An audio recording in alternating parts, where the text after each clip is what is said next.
Square method with numerical example. आज हमारा जो टॉपिक है वो हम लीस्ट स्क्वायर मेथड पे करेंगे कि what is least square method और फिर उसकी न्यूमेरिकल एग्जांपल कि how to solve the least square method through an numerical example. Least square method क्या है? द लीस्ट स्क्वायर मेथड एक है is a statistical procedure to find the best fit for a set of data point by minimizing the sum of offsets or residues of points from the plotted curve. Least square regression is used to predict the behavior of dependent variable. Number third, the least square method is a statistical procedure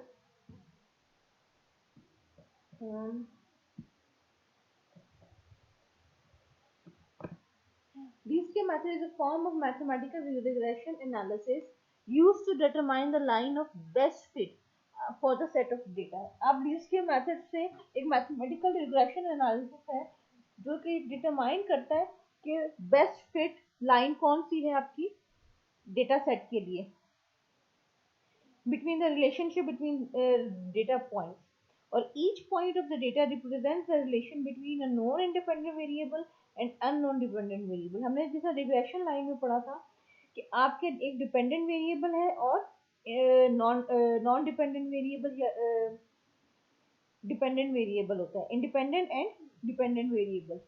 अब independent and dependent variable के दरमियान की relationship को अगर तो आपका हमने linear relationship पढ़ा था। अब हमने इसके देखना है कौन सी बेस्ट फिट है। अगर दो तीन लाइंस हो रही है और वो बेस्ट फिट आपको दे रही है उसमें से कौन सा आपने चूज करना है। अब हम न्यूमेरिकल एग्जांपल देखते हैं।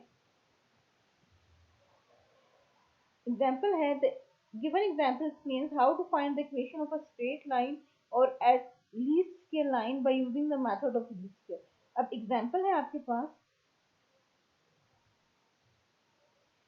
fit a least square line for the following data. Also find the trend values and show that summation y minus y hat is equal to 0. आपने लीस्ट स्क्वायर लाइन जो है वो फिट करनी है data के लिए और फाइंड करना है trend line y minus y hat. इसको सॉल्व आउट करते हैं। इसका टेबल इसकी वैल्यू है x और y दिए में। x 1 2 3 4 5 और y है हमारे पास 2 5 3 8 7।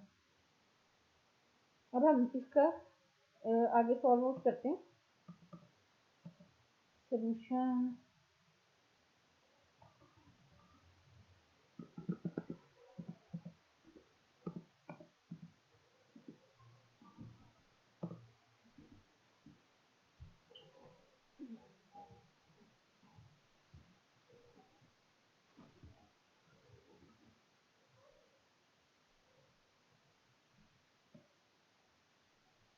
हम टेबल से इंसर्ट कर लेते हैं।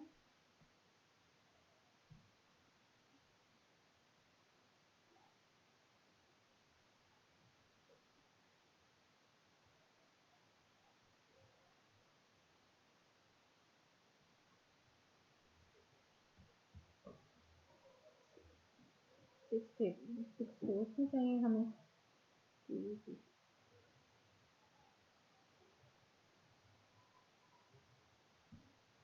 हमने टेबल ड्रॉ कर लिया। अब इसमें हम वैल्यूज डालते हैं x y x y यानी कि x और y का product, then x square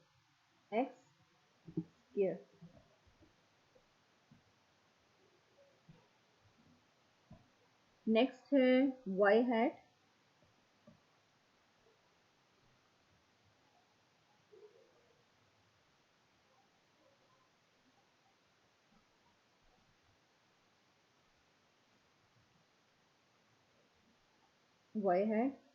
then y minus y hat y minus y hat।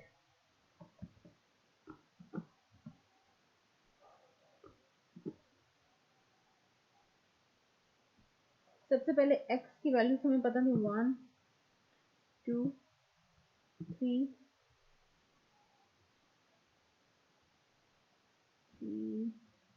4 5। एक और कॉलम ऐड करते हैं। y की वैल्यूज हमें हमारे पास है 2 5 3 8 7, 2 5 3 8 एंड 7। x y है तो इसमें x और y का product 1 multiply by 2 2, 2 multiply by 5 is equal to 10, 3 multiply by 3 is equal to 9, 4 multiply by 8 आपका is equal to 32 and 5 multiply by 7 is equal to 35।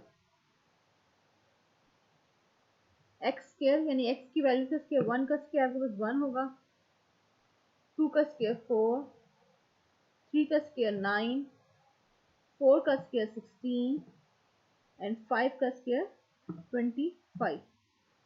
अब हम नीचे इनके भी टोटल लिख लेते हैं। समीशन एक्स है आपके पास, इन सब का टोटल करेंगे।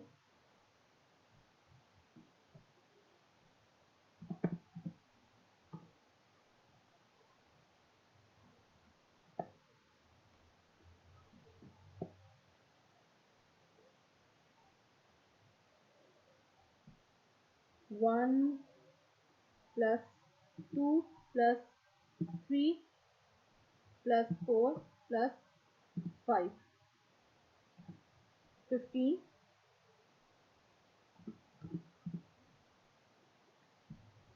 समीशन y आपके पास आएगा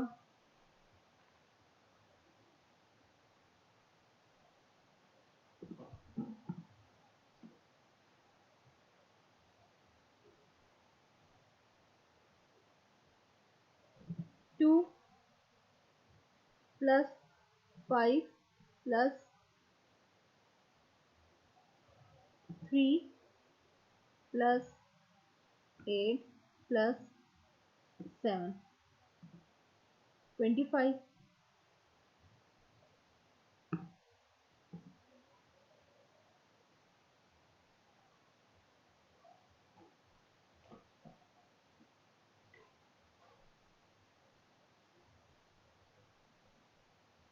summation x Y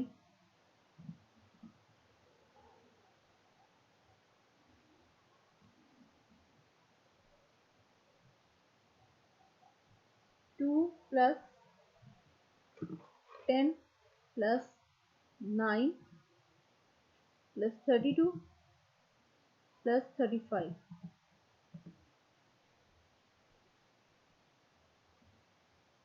88। Then summation x square का है 1 प्लस 4 प्लस 9 प्लस 16 प्लस 25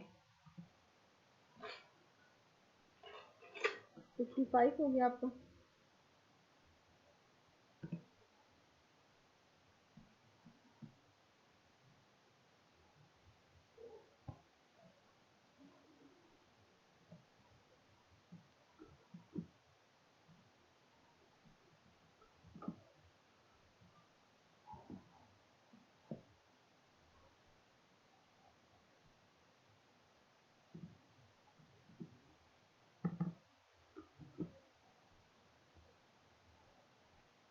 हाँ 55। अब हमने फाइंड आउट करना है y hat. Y hat find out करेंगे। और वाई हैट हमने रिग्रेशन लाइन में पढ़ा था कि जब आपका वाई हैट है जो उसकी वैल्यू जो है वो a प्लस बी एक्स से इक्वल होती है, या b not plus b one x आप कहते हैं। Y hat is equal to a plus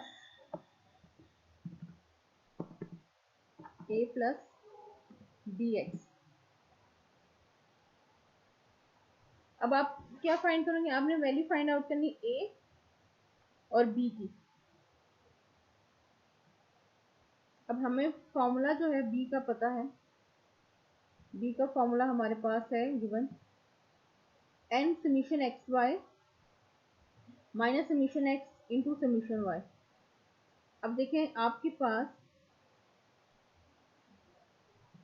N कितने हैं, 5,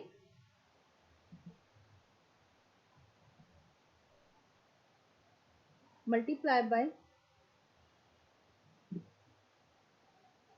समीशन एक्स वाई की वैल्यू 88,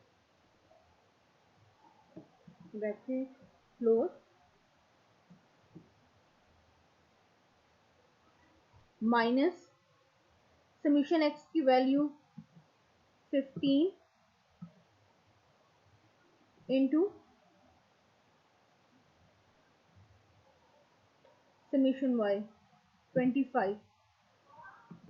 आपके पास ये वैल्यू आ जाएगी।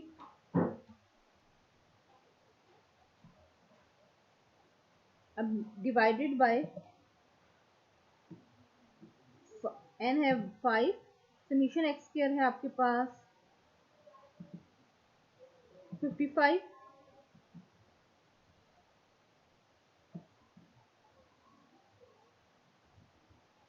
माइनस समीशन एक्स है 15 का स्क्वायर,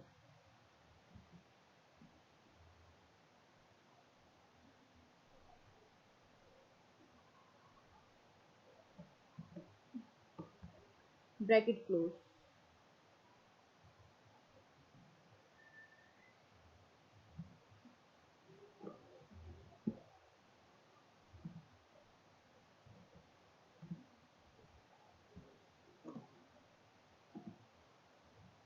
अब इसको हम सॉल्व आउट करेंगे।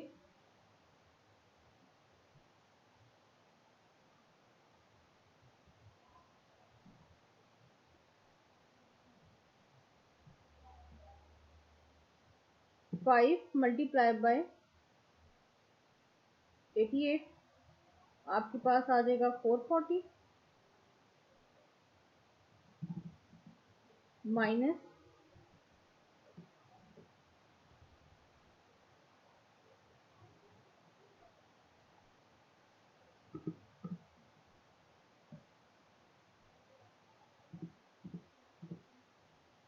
375,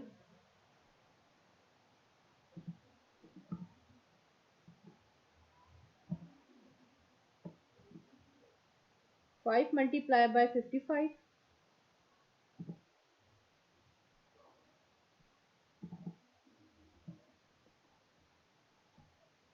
275, माइनस 15 का स्क्वायर 225।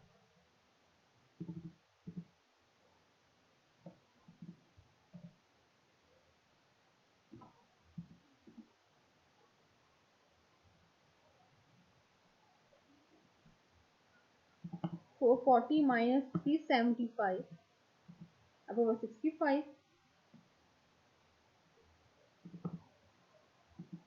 Divided by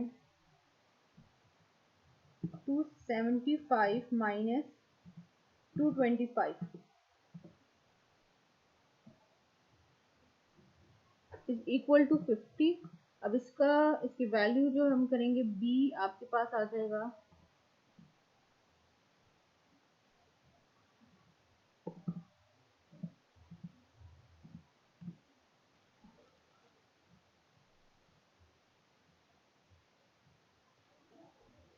1.3। ठीक है, आपके पास बी की वैल्यू क्या आ गई 1.3।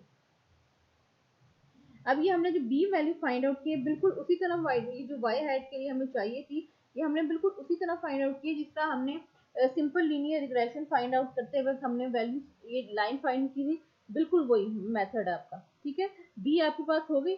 अब आपने फाइंड आउट करना है ए की वैल्यू।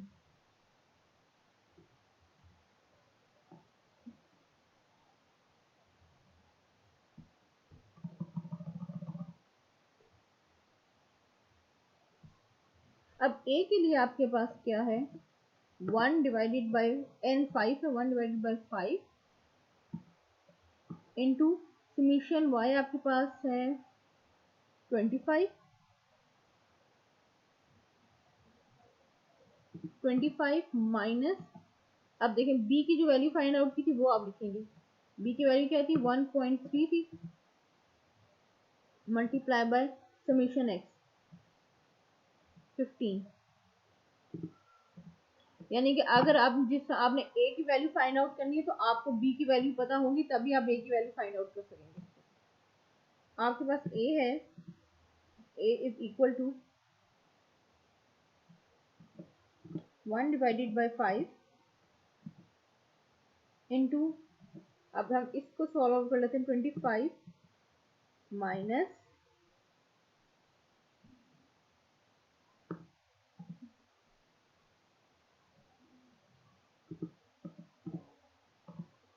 19.5 आ गया।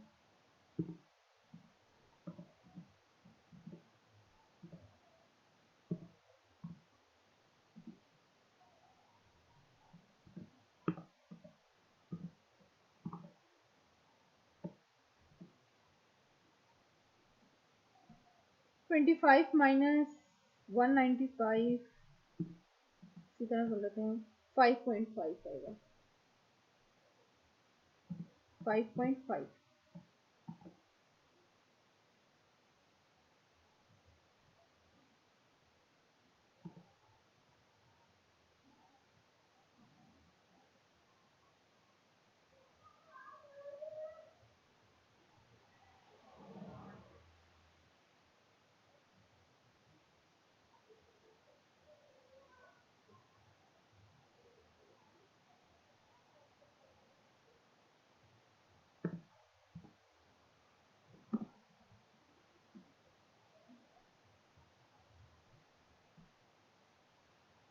5.5 multiply by 5, 27.5।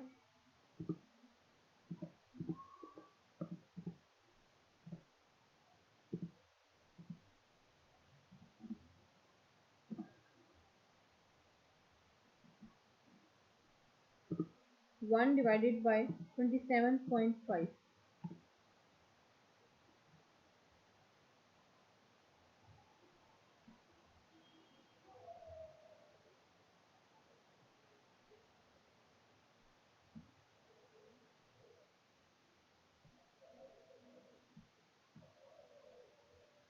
5.5 divided by 5,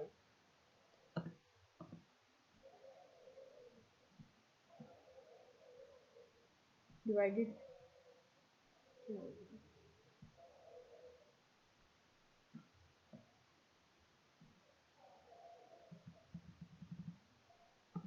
5.5 divided by 5, आपके पास ए की वैल्यू क्या आ गई 1.1। आपके पास ए की वैल्यू भी आ गई है, ए की वैल्यू आपके पास है 1.1 और बी की वैल्यू है आपके पास 1.3। अब हम क्या करेंगे, इस यानी कि हमारे पास जो y hat is equal to a plus b x था, इसमें हम लिख सकते हैं 1.1 प्लस 1.3 एक्स, ये हमारी y हैट की लाइन बनी है। अब हम इसको यहाँ पे लिखेंगे, ठीक है। y हैट आपके पास आ गया 1.1 प्लस 1.3 एक्स, इसको छोटा लेते हैं।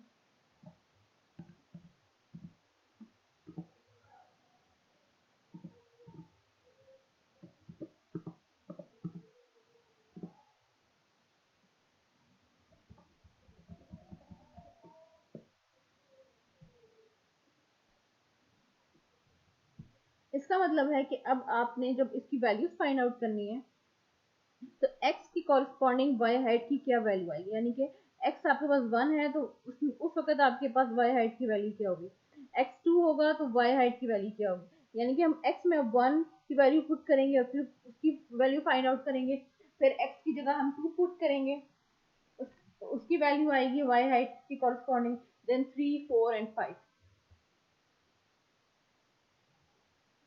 अब हम करते हैं 1 के कॉरस्पॉन्डिंग, जब 1 की कॉरस्पॉन्डिंग फाइंड आउट करेंगे, ये इस तरह से है, पहले लिखते हैं यूं, जिसका 1.1 1 प्लस 1.3 ब्रैकेट में x जो आपके पास है, उस ब्रैकेट में x की जगह आपने वैल्यू x की वैल्यू फाइंड करनी है 1।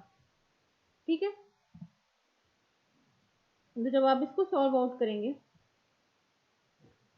1.1 प्लस 1.3 2.4 वैल्यू आएगी आपके पास।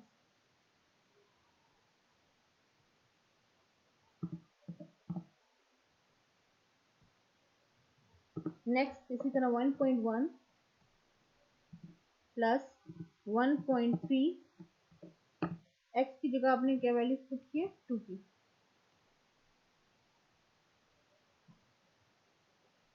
पहले 1.3 मल्टीप्लाई बाय 2, आपके पास वैल्यू 2.6, इसमें अब आप प्लस करें 1.1 3.7।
इसकी वैल्यू आपके पास आएगी 6.3। लास्ट है आपके पास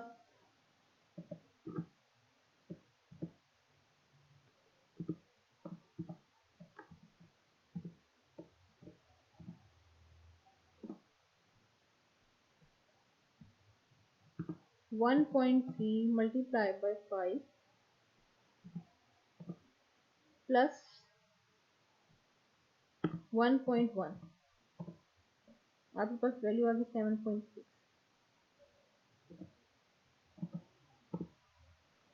ये आपके पास वैल्यूज आई हैं। ठीक है, वाई हाइट की आपने एक्स के कॉरस्पॉन्डिंग वैल्यू फाइंड आउट की, तो हम बोल्ड कर लेते हैं।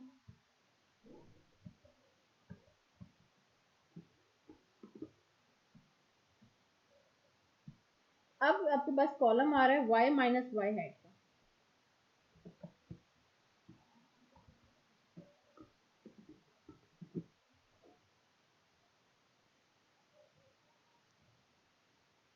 वाई माइनस वाई हाइट के लिए फाइंड, आपने देखा वाई आपके पास गिवन है 2 5 3 8 7 और वाई हाइट की वैल्यू है आपके पास जो आपने फाइंड आउट की है अभी 2.4 3.7 5 6.3 और 7.6।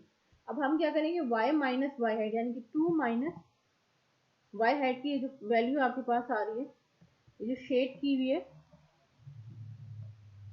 ये वाली 2.4, 2 माइनस 2.4, इसको आपके पास ये आ जाएगा -0.4। नेक्स्ट वैल्यू आपके पास है 5 माइनस 3.7,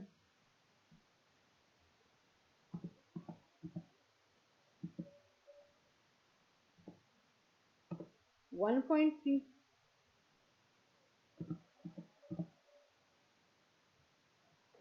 नेक्स्ट आपके पास 3 माइनस 5 -2। नेक्स्ट है 8 माइनस 16,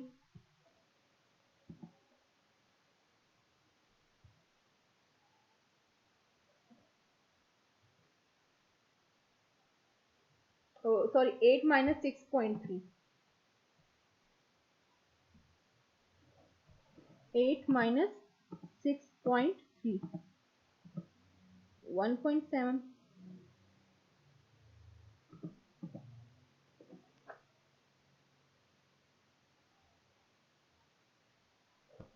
नेक्स्ट आपके पास 7 माइनस 7.6 है, तो माइनस 0.6 होगा। ठीक है, अब आपके पास यहाँ पे जो आनी चाहिए summation y minus y hat, वो इक्वल्स टू 0 होना चाहिए। ठीक है, अब हम इसको देखते हैं कि हमारे पास इक्वल्स टू 0 आ रहा है कि नहीं।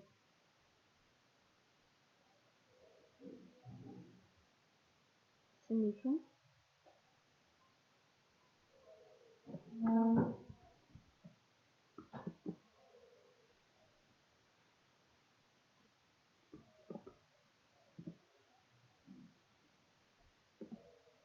अब आप इन सारी वैल्यूज को ऐड करेंगे।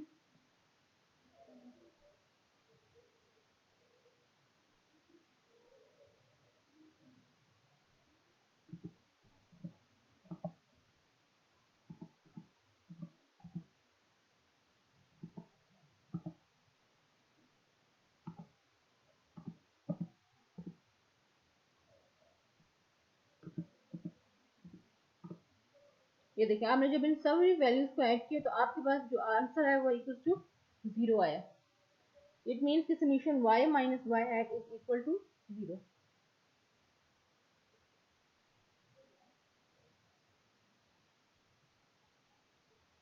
अब हम इसके लिए इक्वेशन फाइंड आउट करेंगे। तो इसके लिए हमने इक्वेशन फाइंड आउट की थी, तो वो हमारे पास क्या आई थी, 1.1 प्लस 1.3x y हैड की जो वैल्यू आई थी। अब equation for the least square line हमने वैल्यू फाइंड आउट करनी है।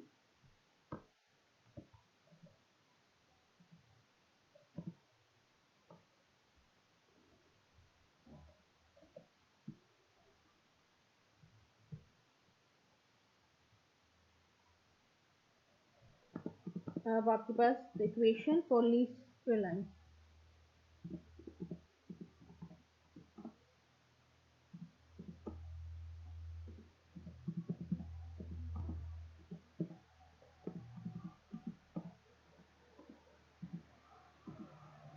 तो आपके पास y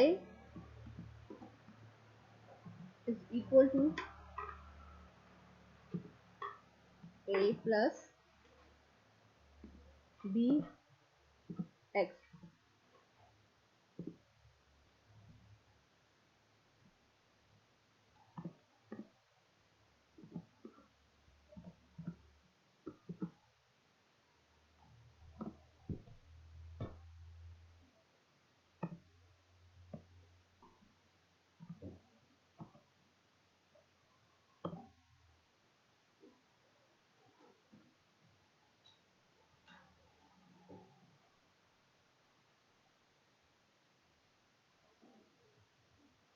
अब इक्वेशन फॉर a क्या है आपके पास,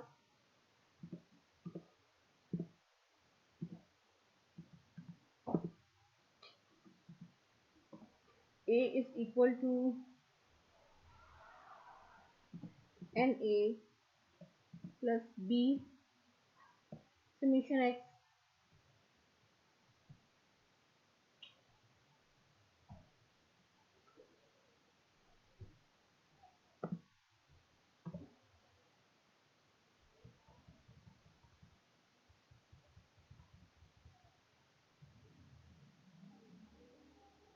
sorry summation y is equal to na plus b summation y।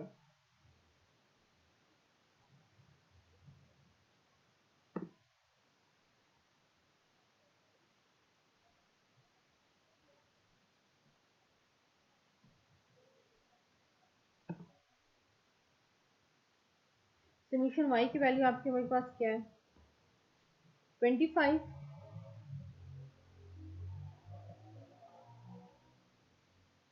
25 is equal to n a आपके पास 5 है, 5 मल्टीप्लाई बाय, अभी 5a लिख लेते हैं, 5a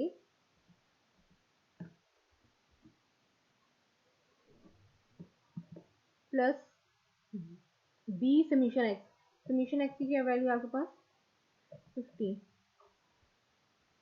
तो 15b। ठीक है, 15b ये आपके पास होगी first equation.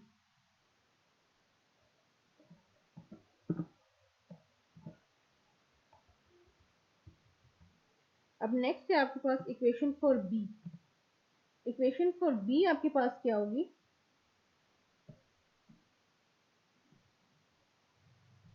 Summation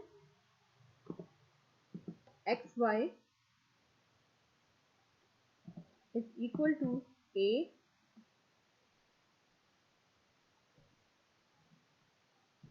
summation x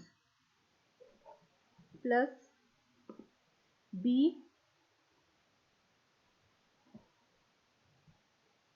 summation x square.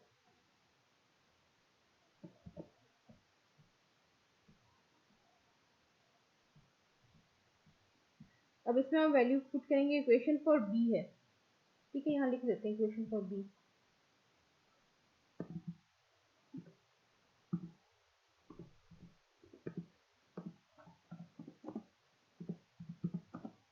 B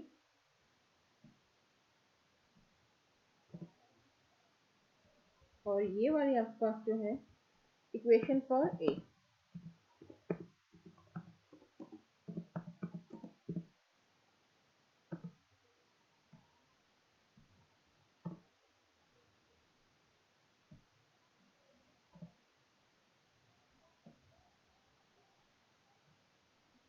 अब इसमें हम वैल्यू पुट करेंगे, समीशन एक्स वाई की वैल्यू है आपके पास 88। 88 is equal to A summation x 15, तो 15a plus summation x square. Summation x square की वैल्यू आई 55, तो 55b, ठीक है। ये आपके पास हो गई सेकंड इक्वेशन,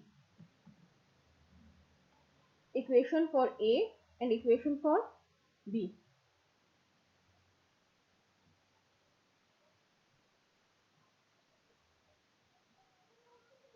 तो जब हमने इसको सॉल्व आउट किया तो आपके पास वैल्यूज आ जाएंगी ए एंड बी की।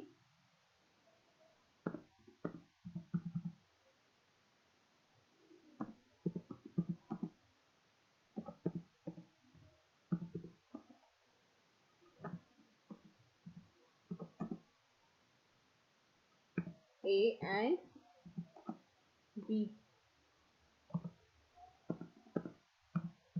जब आप इसको सॉल्व आउट करेंगे तो आपके पास होगा a इक्वल्स टू आएगा आपके पास 1.1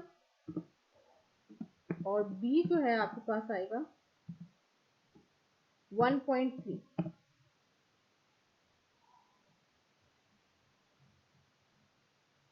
ठीक है।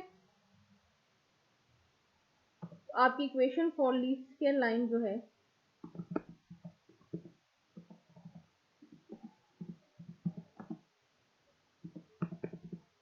लीस्ट स्क्वायर लाइन इक्वेशन बन जाएगी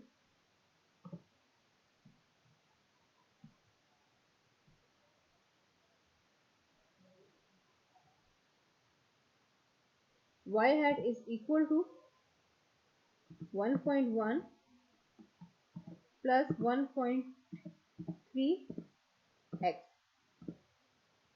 ये देखिए, ये आपकी इक्वेशन बनी, तो हमने ऊपर भी अभी लिखी थी, ये मैं बोल्ड में आ गई। आपने जब यहाँ पे फाइंड आउट की थी ये इक्वेशन लाइन जो आपकी y hat is equal to 1.1 plus 1.3x, इसको फाइंड आउट करने के लिए आप इस तरह से फॉर्मूला से भी यूज कर सकते हैं, ठीक है। इस तरह b और a की वैल्यू यूज करके फाइंड आउट भी कर सकते हैं इस इक्वेशन को। और दूसरा मेथड क्या है आपके पास, इक्वेशन a और b को फाइंड आउट करने का, ये वाला आप इस तरह से भी कर सकते हैं, summation y is equal to n a plus B summation x करके इस तरह से भी आप a एंड b की वैल्यू फाइंड आउट कर सकते हैं। देखिए दोनों मेथड से आपकी जो इक्वेशन है लीस्ट स्क्वायर लाइन की सेम आ रही है आपकी 1.1 प्लस 1.3x। फिर हमने इसको y माइनस वाई हैट जब किया है तो हमारे पास वैल्यू क्या आ रही है, वो 0 आनी चाहिए।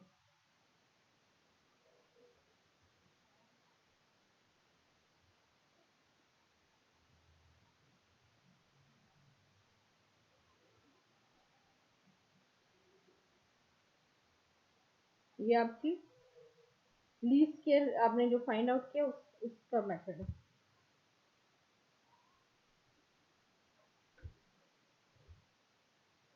ठीक है, अगर लीस्ट स्क्वायर का क्वेश्चन आ रहा है आपके पास, if it least square value और also find the trend value so that y minus y hat is equal to 0, तो आप ऐसे फाइंड आउट करेंगे।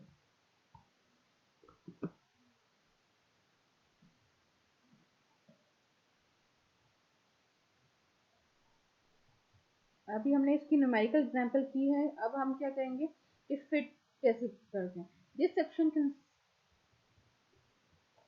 considers family income and gift aid data from a random sample of 50 students in 2011 freshman class of Elmhurst College. Gift aid is a financial aid that does not need to be paid back as opposed to loan. A scatter plot of the data is shown with two linear fits. आपको scatter plot अभी हम shown होगा जिसमें two lines जो हैं linear lines जो हैं fit होंगी. The lines follow a negative trend in the data. Students who have high family income tended to have lower gift aid from the university. ये scatter plot है.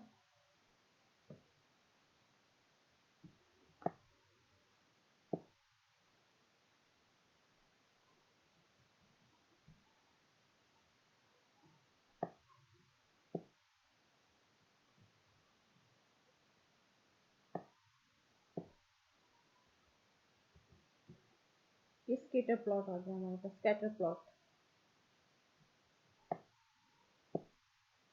इसमें देखिए आपके पास two lines में वो show हो रही हैं. ठीक है, एक सॉलिड लाइन है और एक डॉटेड लाइन है। अब ये जो दोनों लाइन है ये नेगेटिवली शो हो रही है, क्योंकि जैसे जैसे आपके पास देखें फैमिली इनकम इंक्रीज होती जाएगी, वैसे वैसे जो gift rate from the university है वो डिक्रीज होती जाएगी। यानी कि जीरो पे देखें आपके पास लेट्स से 25 थी, तो उसके बाद आपके पास जो एंड में आते आते वो 20 से डाउनवर्ड हो गई है, जैसे जैसे आपका फैमिली इनकम जो है इंक्रीज हो रही है। ये नेगेटिव रिलेशनशिप है, इस तरह आपके पास नेगेटिव कर्व होती है।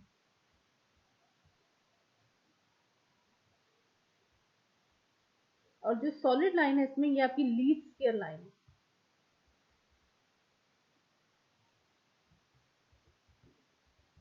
Our objective for measure for finding the best line. We begin by thinking about what we meant by best. Mathematically, we want a line that has small residues.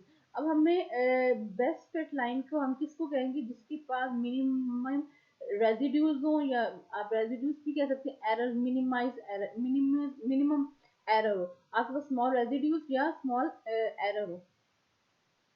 अब इसको कैसे लिखते हैं, absolute E1 plus absolute E2 plus on absolute En तक। Result dash जो line है आपकी वो डिमोन्स्ट्रेट कर रही है कि जो आपके पास ये जैसे यहाँ पे जो डैश लाइन थी कि ये ज्यादा फिटेड है, लेकिन हमारे पास जब हमने अपने डेटा से फिट आउट की तो वो सॉलिड लाइन थी।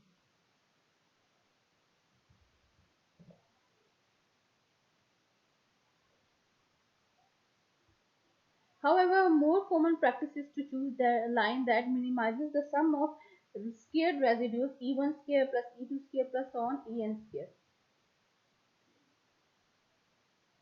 The line that minimizes the least square criterion is represented by the solid line in the figure 1. Figure 1 में जो solid line आपको represent की है वो आपके पास least square criterion है और उसको कहते हैं least square line. और 3 possible reasons हैं to choose the first equation over the second. अब क्या, it is the most commonly used method. Computing the line based on E1 square plus E2 square plus so on En square is much easier by hand and in some statistical software. Number third, in many applications, a residual twice as large as another residual is more than twice as bad. For example, being off by 4 is usually more than twice as bad as being off by 2. अब conditions क्या हैं बस least square line की? When fitting a least square line, we generally require linearity, nearly normal residuals, constant variability, independent observations. ये अब हम इनको detail में जरा पढ़ते हैं कि linearity क्या है. The data should be a linear trend. If there is a non-linear trend, an advanced regression method will be discussed.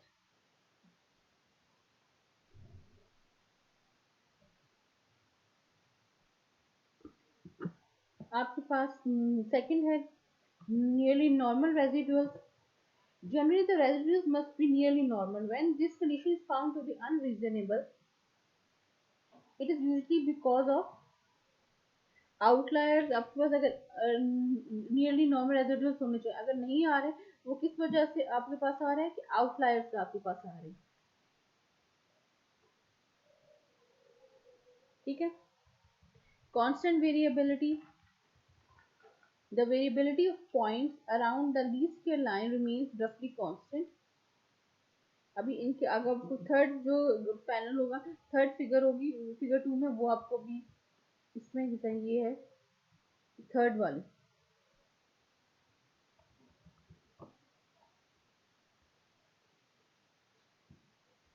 Independent observation.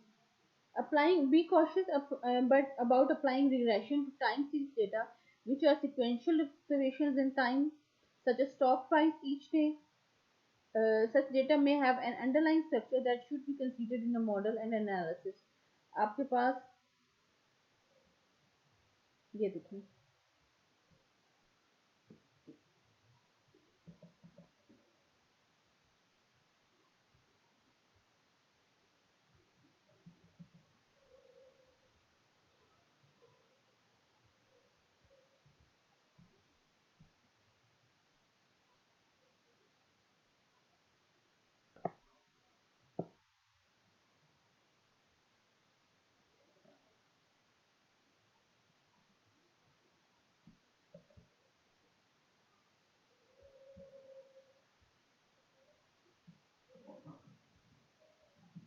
आपका लेफ्ट पैनल में स्ट्रेट लाइन जो है वो फर्स्ट वाली है, फर्स्ट आ रही है.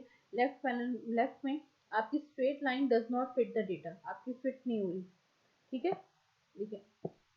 लाइन के अराउंड आपके पास आपके डेटा पॉइंट्स हैं, लाइन पर नहीं, लाइन में बहुत थोड़े हैं. तो आपके ये सेकंड में है आपके पास, सेकंड जो है इसमें आपके पास लाइन फिट हो रही है अच्छी, बेस्ट लाइन फिटेड आप कह सकते हैं जिसको कि आपकी फिट हो रही है, लेकिन आपके पास 2 पॉइंट्स जो हैं, 2 डेटा पॉइंट्स हैं वो एज आउटलायर शो हो रही है. लेफ्ट साइड में जो सेकंड आपकी फिगर है उसमें आपका लीनियरिटी शो हो रही है, आपके डेटा पॉइंट्स लीनियरिटी को शो कर रहे हैं, लेकिन उसमें 2 आउटलायर्स भी हैं आपके पास लेफ्ट में. ये नीचे आपके यहाँ पे एक तो है आपका जो करीब है, नियर टू द लाइन है, आउटलायर, और जो एक है वो फार अवे है. फिर आपके पास थर्ड है, थर्ड आपके पास आ रहा है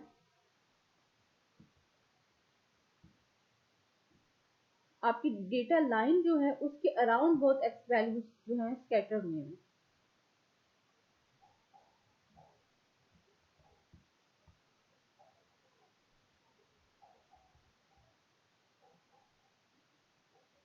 और फोर्थ में है उसी तरह आपका, फोर्थ में भी ये है नेगेटिव रिलेशनशिप आ रहा है.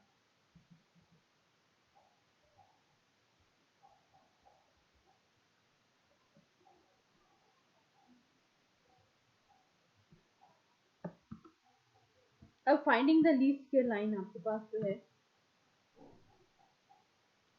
for the data we could write the equation of the least square regression है. अभी हमने एड और इनकम की जो की थी एग्जांपल डिस्कस कर रहे हैं. अगर इसकी लीस्ट के इक्वेशन लिखनी हो आपको, रिग्रेशन लाइन की आपको इक्वेशन, लीस्ट की इक्वेशन लिखनी है तो वो कैसे लिखेंगे. एड, क्योंकि एड आपकी डिपेंड हो रही है फैमिली इनकम पे. हम जो इक्वल्स टू के जो आपके लेफ्ट साइड पे होता है वो आप हम डिपेंडेंट वेरिएबल लिखते हैं हमेशा, और राइट साइड पे आपके पास इंडिपेंडेंट वेरिएबल होते हैं. तो आपका जो गिफ्ट एड है वो आपका फैमिली इनकम पे डिपेंड कर रहा है कि जैसे जैसे आपकी फैमिली इनकम इंक्रीज होती रहेगी, हमने देखा था कि आपकी एड जो है वो कम यूनिवर्सिटी की तरफ से आपको लेस मिलेगी. तो aid is equal to beta naught plus beta one into family income. अब इस इक्वेशन में, here the equation is set up to predict gift A based on a student's family income. अब इस इक्वेशन को देख के आपको पता चल रहा है कि आपके पास जो एड है आपने उसको प्रिडिक्ट करना है on the basis of family income.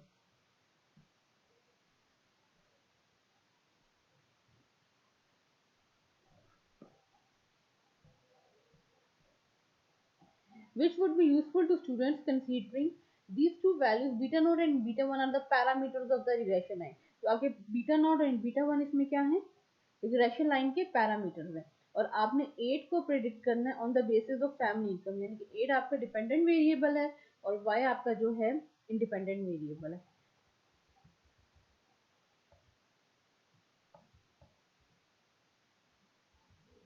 Beta not और बीटा 1 के हमें पता है कि हम कैसे वैल्यूज फाइंड आउट करते हैं। अब the slope of the properties क्या है आपके पास, find the we can find the parameter estimate by applying to properties of the least square regression line. अब इस तरह से भी फाइंड आउट कर सकते हैं पैरामीटर।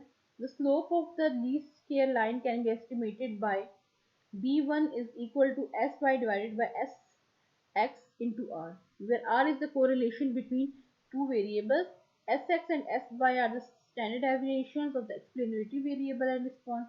हमने लास्ट लेक्चर्स में किया भी था कि अगर आपके पास स्टैंडर्ड डेविएशन हो और कोरिलेशन दिया तो आप b1 की वैल्यू से फाइंड आउट कर सकते हैं। अगर if x bar is the mean of the horizontal variable from the data and y bar is the vertical mean जो है variable है, then the point x bar and y bar is on the least square line। तो आपको beta not और beta 1 का आपको value पता है।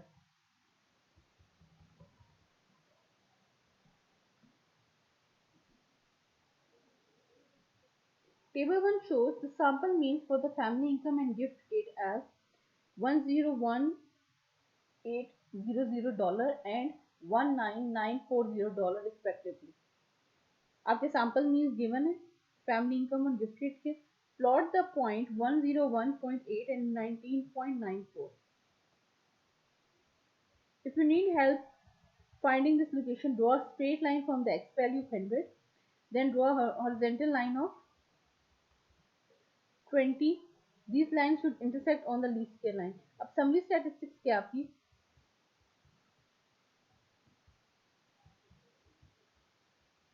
x bar 101.8, y bar 19.94, sx आपके पास जो स्टैंडर्ड डेविएशन है वो क्या आई है, sx आपके पास है 63.2, sy है 5.46। अब r की वैल्यू जब आपने फाइंड आउट की, ये बाय स्टैटिस्टिकल सॉफ्टवेयर से फाइंड आउट हुई है, ठीक है, ये टेबल फाइंड आउट हुआ। r आपके पास है -0.499।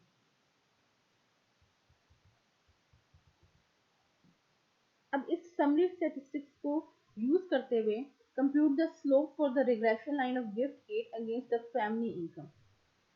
ठीक है, apply b1 is equal to sy divided by sx into r, क्योंकि हमारे पास sy की वैल्यू भी गिवन है, sx की वैल्यू भी गिवन है और r भी हमें वैल्यू पता है। तो जब हमने इन सबको वैल्यूज को पुट किया अपने फॉर्मूला में b1 में, जो हमने स्लोप, जिसको हम slope for the regression line भी कहते हैं,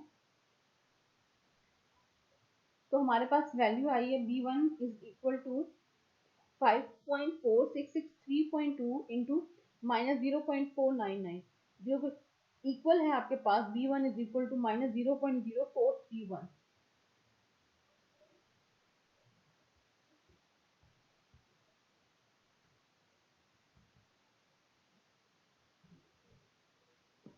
अब ये आइडेंटिफाई है कि आप कैसे आइडेंटिफाई करते हैं लीस्ट स्क्वायर लाइन। अब ये फ्रॉम द समरी स्टैटिस्टिक्स।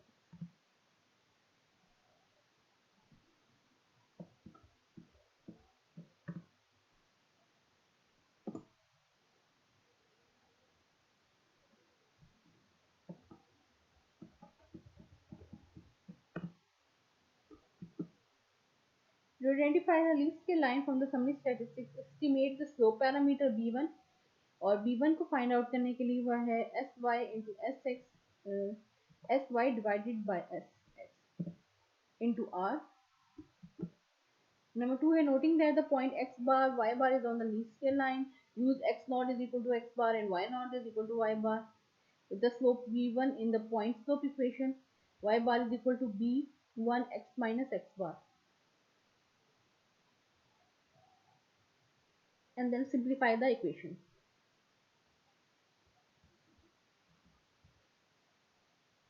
अब example है using the point 101.8 and 19.94 from the sample means and the slope estimate b1 is equal to 0.0431 from y1 जो भी हमने ऊपर फाइंड ऊपर हमारे पास डेटा में गिवन था. Find the least scale line for predicting 8 based on family income. Apply the point slope equation using 101.8 and 19.94 जो आपके पास मीन है क्वेश्चन में दिए हुए. आपके पास दो पॉइंट सैंपल मीन्स हैं आपके पास और स्लोप आपको ने फाइंड आउट की है b1 is equal to minus 0.0431 by using the formula sy standard deviation of y divided by standard deviation of x into r correlation coefficient. तो आपके पास इक्वेशन है y minus y naught is equal to b1 into x minus x naught. अब इसमें आप value put करेंगे. y not की value क्या है आपके पास 19.94 और x नॉट की वैल्यू है 101.8. तो y minus 19.94 is equal to b1 की वैल्यू पुट की आपने minus 0.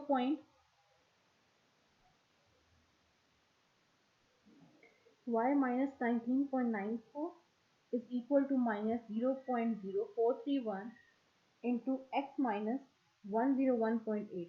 Expanding the right hand side and then adding 19.94 to each side, equation simplifies. आपने या तो आप both साइड पे आप ऐड कर लें 19.94 या आप इस तरह से करें कि जो 19.94 इस साइड पे था आपका लेफ्ट साइड पे था अब उसको राइट साइड पे वो ऐड हो जाएगा.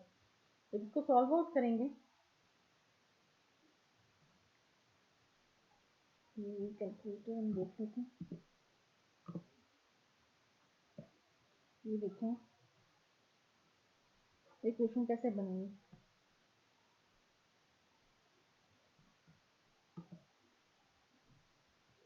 y is equal to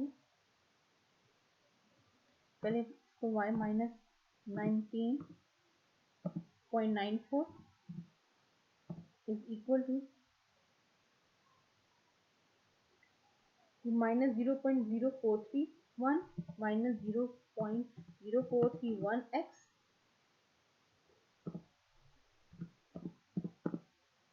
minus minus plus जब ये इसके साथ 101.8 के साथ मल्टीप्लाई होगा तो माइनस माइनस प्लस हो जाएगा और आपके पास 0.0431 multiplied by 101.8. इसकी वैल्यू आ जाएगी 4.387. 4.387 ये आपके पास वैल्यू आ गई. अब आपके पास यहाँ पे देखें ये y माइनस 19.94 है ना. ये आ रहा है. अब ये जो माइनस है उधर जाके प्लस होगा. ये क्या बन जाएगा आपके पास अगर हम y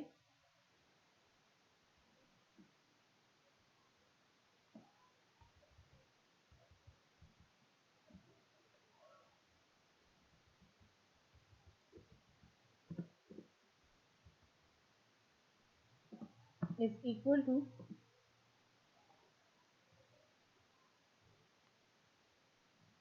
19.94 को आप ऐड करिए माइनस 0.0431 x जो कि आपके पास फैमिली इनकम है x और प्लस आपके पास क्या है 19.94 इसमें आप प्लस करेंगे 19.94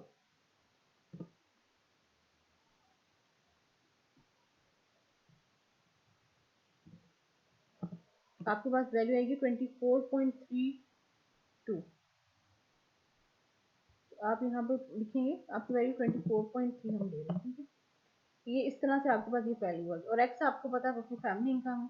इसको भी मैं फिर रिमूव करूँ क्योंकि नीचे आपका लिखा है y को आपने एज अ 8 का है -0.0431, एक्स का आपने फैमिली इनकम का है और आपके पास +24.3। ठीक है, इसको मैं रिमूव कर लूँ ताकि आपको ये इस एक ही क्वेश्चन है, कंफ्यूज ना हो।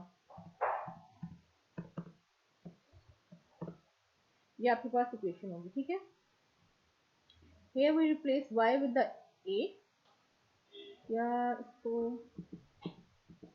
ये अब हमें ये रहने देते हैं बिल्कुल। Here we replace y with the 8 had and x with the family income। ठीक है, आपने इक्वेशन में आपने ये पुट किया, आपकी इक्वेशन ये आ गई। ये जो हाईलाइटेड है आपकी, ये आपकी इक्वेशन आ गई। अब है interpreting regression line parameter estimate. Interpreting parameters in a regression model is often one of the most important steps in the analysis. Example as the slope and the intercept estimate for the data are -0.0431 and 24.3।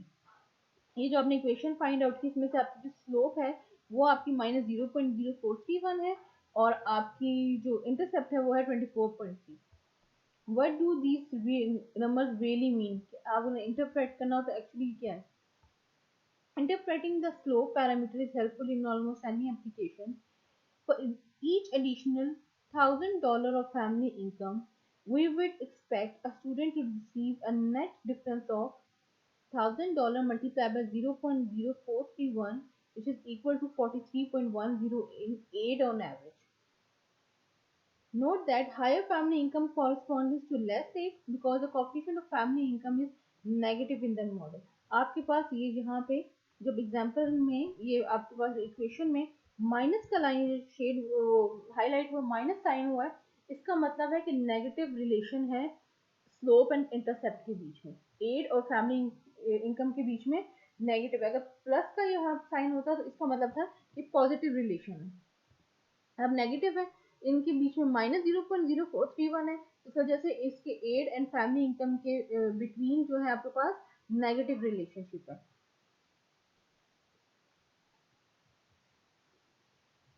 Increasing a student's family income may not cause the student's aid to drop. It would be reasonable to contact the college। आपका यहाँ पे जो है ये आपको बता रहा है कि आपकी जैसे जैसे आपकी इनकम इंक्रीज करेगी वैसे वैसे एड डिक्रीज होती जाएगी, या एड इंक्रीज होगी तो आपकी यानी कि फैमिली इनकम डिक्रीज होती जाएगी। ये आपका इंटरप्रेट कर रहा है आपके इसको स्लोप को। अब आपके पास आता है estimated intercept beta naught is equal to 24.3। ठीक है,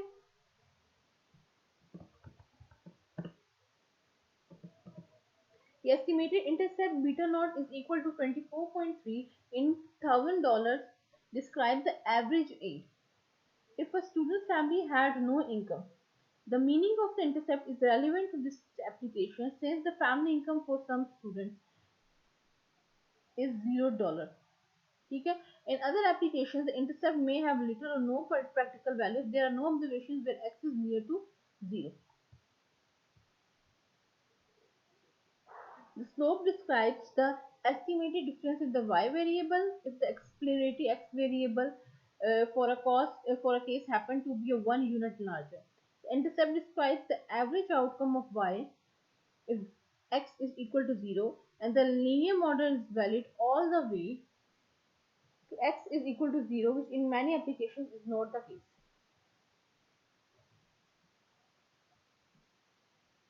ठीक है,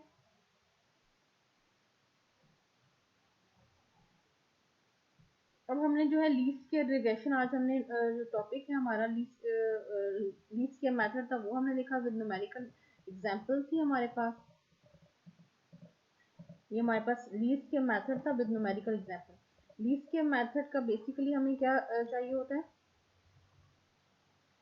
कि हम find the best fit of any for a set of data points. आपका बेस्ट फिट फाइंड आउट करना होता है आपने by minimizing the sum of offsets of the residues। आपके जो summation y minus y hat हुए वो इक्वल टू 0 है। फिर हमने इसकी न्यूमेरिकल एग्जांपल चेकआउट की थी, फिर हमने summation y minus y hat find out किया और उसके बाद हमने लीस्ट के रिग्रेशन लाइन आपका कैसे स्कैटर प्लॉट में कैसे होता है आपका कैसे फिट बेस्ट फिट इसमें से कौन सा डेटा होगा स्लोप और इंटरसेप्ट को कैसे इंटरप्रेट करते हैं, इसमें हमने आज ये पढ़ा।